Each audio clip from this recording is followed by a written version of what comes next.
Let's talk about qualifying. Every entry has the opportunity to have the track to themselves. They line up and take to the track one after another. How do they determine the order? The drawing method is turned into kind of a fun ceremony where the driver, a team member, a spouse, or maybe a sponsor selects a chip that has a number on the back that determines the order for qualifying attempts. It's become a well-attended but a casual event.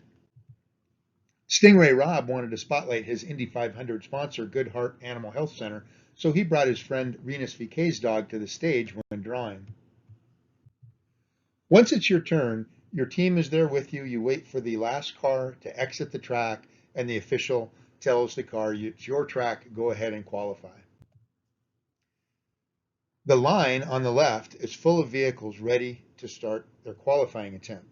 On the right is a car that has given up their previous attempt, their previous result, so that they can jump the line and get another try. But they have to give up that earned effort out on the track. The cars in the left line maintain that previous speed, and they're just trying to better that number.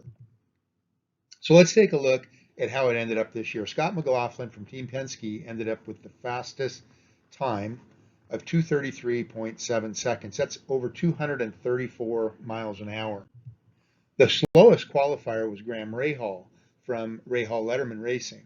He ended up at almost 230 miles an hour, and it took him 2 minutes and 36 seconds and a half to get around the track 4 times. So we're talking about 4 laps in a qualifying attempt. That's 10 miles, 2.5 miles per lap, 33 cars, and the difference between the fastest and the slowest qualifier was 2.8379 seconds. So less than 3 seconds over 4 laps and 10 miles, all 33 cars. Stingray Robb was right in the middle of that, a little more than 2 seconds behind Scott McLaughlin's time, and a little more than 2 seconds faster than Graham Rahal. So let's have a little bit of fun with it. Let's say that Stingray is starting his 4-lap attempt. His average was 231 miles an hour, 231.826 miles an hour average for the total 10-mile 4-lap trip. Let's put Larry Robb in a school bus starting just on the front straightaway, and Larry's going to do the appropriate 20 miles an hour. After about 4 or 5 seconds, Stingray is out of sight down the front straight and going into turn 1. About 19 seconds into this time, Stingray is halfway around the track, entering turn 3, and Larry is just getting up to speed. Stingray is going to pass Larry on the front stretch when Larry is going his full 20 miles an hour, and just a few seconds later, at about 38 or 39 seconds, Stingray is going to cross the finish line for his first lap, and Larry will be a little less than a third of the way down the front straight. About 64 seconds into the time, Stingray is going to be halfway through his second lap, entering turn 3, and Larry is getting close to start-finish. As Larry gets to start-finish, Stingray is going to pass him a second time as he completes his second lap around the track.